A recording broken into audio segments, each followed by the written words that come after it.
NCP Ajit Pawar गुट के वरिष्ठ नेता और विधायक अमोल मिटकरी जी मेरे साथ हैं। आज हम उनसे बात करेंगे, ऐसे मुद्दे पर बात करेंगे जो अब उनकी पार्टी से जुड़ा हुआ। अब तक कुणाल कामरान ने जो व्यंग्यात्मक कविता की थी वो शिव सैनिकों को आहत हुई थी, ऐसा दावा किया और तोड़फोड़ की, और घटक दल होने के नाते उन्होंने कल जवाब दिया था। सर, आज मैं सीधा सवाल आपसे पूछूंगा। कुणाल कामरान ने सोशल मीडिया पर पोस्ट करके सीधे तौर पे कहा, मैंने क्या कुछ नया कहा, मैंने तो वही कहा जो अजीत पवार ने कहा था। पहली बात तो मैं राष्ट्रवादी कांग्रेस पार्टी का वरिष्ठ नेता नहीं हूं। मैं राष्ट्रवादी कांग्रेस पार्टी का एक कार्यकर्ता हूं। कल परसों कुणाल कामरा ने जिस तरीके से उप मुख्यमंत्री एकनाथ शिंदे साहब पे टिप्पणी की, वो टिप्पणी किसी भी तौर पे सहन नहीं की जा सकती। और इतना होने के बावजूद आज हमारे वरिष्ठ नेता अजीत दादा पर टिप्पणी करते हुए उसने खुद के ट्वीट पर ऐसा लिखा सोशल मीडिया पर कि ये तो अजीत दादा भी बोले थे और मैंने कोई अलग नहीं बोला। मतलब मैंने क्या नया बोला कि इतना बड़ा बवाल किया जा रहा है? जो सरकार में है, उप मुख्यमंत्री हैं, साथ में बगल के चेयर पे बैठते हैं, उन्होंने कभी ऐसा विधान किया था? मैंने उसी को कविता बनाया। उसने अपनी औकात देखकर बोलना चाहिए। अजीत दादा से उसकी तुलना नहीं हो सकती। खुद की तुलना वो ज़रा औकात देख के करे। वो स्टैंड अप कॉमेडियन नहीं है, वो स्टूपिड कॉमेडियन है। इस तरीके से बोलने के बाद अगर तू बचने के लिए आधार अजीत दादा का ले रहा होगा तो वो तेरी बुद्धि में कुछ तो भी फॉल्ट है।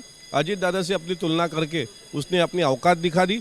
और अगर वो इससे ज़्यादा बोलेगा तो शिवसेना की प्रतिक्रिया उन्होंने देखी, उसने देखी। राष्ट्रवादी कांग्रेस की प्रतिक्रिया इसके आगे की रहेगी। मतलब अब अजीत पवार का नाम लिया है तो अब राष्ट्रवादी कांग्रेस पार्टी शिवसेना स्टाइल में जवाब देगी इस तरह? हमारे स्टाइल में जवाब देने में आप डाउट मत पकड़ो। जिस तरीके से उसने टिप्पणी की वो निंदनीय है, लेकिन अगर इस तरीके से गलत टिप्पणी उसने आदरणीय अजीत दादा पे की तो उसके परिणाम उसको भुगतने पड़ेंगे। अच्छा, एक चीज जान से, क्या अजीत पवार ने इस तरह का कुछ विधान किया था, कभी आपको याद है, या फिर ऐसे झूठे आरोप लगा रहे कुणाल कामरान? मुझे ऐसा कोई उन्होंने टिप्पणी की थी ऐसा याद नहीं। आपने सवाल पूछा, उस पर मैंने जवाब दिया। अगर इस तरीके से उसने टिप्पणी की होगी तो उसने अपनी हैसियत देख के टिप्पणी करनी चाहिए, ना कि अपनी हैसियत इतनी ऊंची नहीं है कि अपन अजीत दादा और शिंदे साहब के आगे चलकर महाराष्ट्र की राजनीति में बोले। इतनी अपनी हैसियत ही नहीं है। और फ्रीडम ऑफ स्पीच पे आप कुछ भी नहीं बोल सकते ना। आखिरी सवाल, प्रशांत कोरटकर को गिरफ्तार कर लिया गया है, क्या उसी तरह का बुलडोजर एक्शन वहां भी देखने मिलेगा जो अब तक दो उदाहरण हमने देखे, एक नागपुर के केस में, एक कुणाल कामरा के केस में? एक खोका भोसले की केस में भी देखा है आपने। खोखा भोसले, देखिए, बुलडोजर अनैतिक बांधकाम जो किया गया उस पर चलाया गया। और कल आपने देखा होगा कि जो नईम खान है, इसका मास्टरमाइंड नागपुर दंगल का, उसके मां ने फिर वरिष्ठ यानी न्यायालय में याचिका दाखिल की और बाद में वो कार्रवाई रोक दी गई। राहुल सोलापुरकर और प्रशांत कोरटकर, ये दो दरिंदे, जितना दंगलखोरों ने दंगल करके महाराष्ट्र का वातावरण खराब किया और शिवाजी महाराज का, उतना ही छत्रपति शिवाजी महाराज का अपमान करने वाले ये दोनों दरिंदे, जिससे एक दरिंदा कल पकड़ा गया 800 किलोमीटर। अच्छा हुआ वो कोल्हापुर वाले पुलिस ने उसको लाया। नागपुर की पुलिस अगर रहती तो मुझे डाउट ही था कि उसको रास्ते में आइसक्रीम, जूस, खाना खिलाना करके लाते थे। लेकिन कोल्हापुर वाला ने उसको कोल्हापुर का झटका भी दिखाया होगा। आज 11 बजे उसको पेश किया जाएगा। उसके बाद आईपीसी के जो कल में उस पर दर्ज हुई है उसमें 3 साल के ऊपर की सज़ा नहीं है। और जब 7 साल के ऊपर की सज़ा लग जमानत मिल सकती तो उसमें 7 साल के ऊपर वाले गुनाह में ज़मानत नहीं मिलती, लेकिन 3 साल के गुनाह में ज़मानत मिलती। तो हो सकता है उसको ज़मानत मिले और ज़मानत मिलने के बाद उसे खुली छूट नहीं दी गई। कोर्ट का काम करेगी, कोर्ट को क्या करना है, वकील का काम करेगी। लेकिन उसको छूट देने के बावजूद अगर उसका फिर से नंगाना शुरू हुआ तो उसको वो देख लेंगे।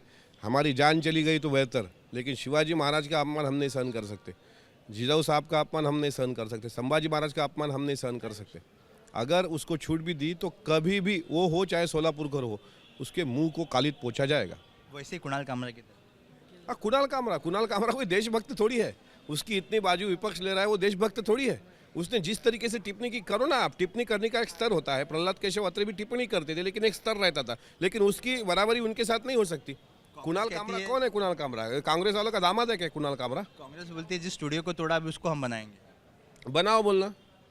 ये वही कांग्रेस है जो कांग्रेस किसानों के बारे में जब बिल लाया था बाबा साहब आम्बेडकर ने, उसको विरोध करने वाली ये कांग्रेस है। और वो कुरान कामरा का अगर समर्थन कर रही होगी तो कांग्रेस से दूसरी क्या उम्मीदें की जा सकती है? तो कांग्रेस से बनाओ, और कुछ तोड़ा फोड़ा होगा उसके भी खबर, जिसका घर पे बुलडोजर चलाया ना उसका भी घर बना के तो बोलना। कांग्रेस वालों को भी 5 साल वही धंधे करने हैं। कैमरा धर्मेंद्र पांडे के साथ Suraj Ojha, ABP news, Mumbai. For exclusive and insightful videos, subscribe to our new channel ABP Live Premium.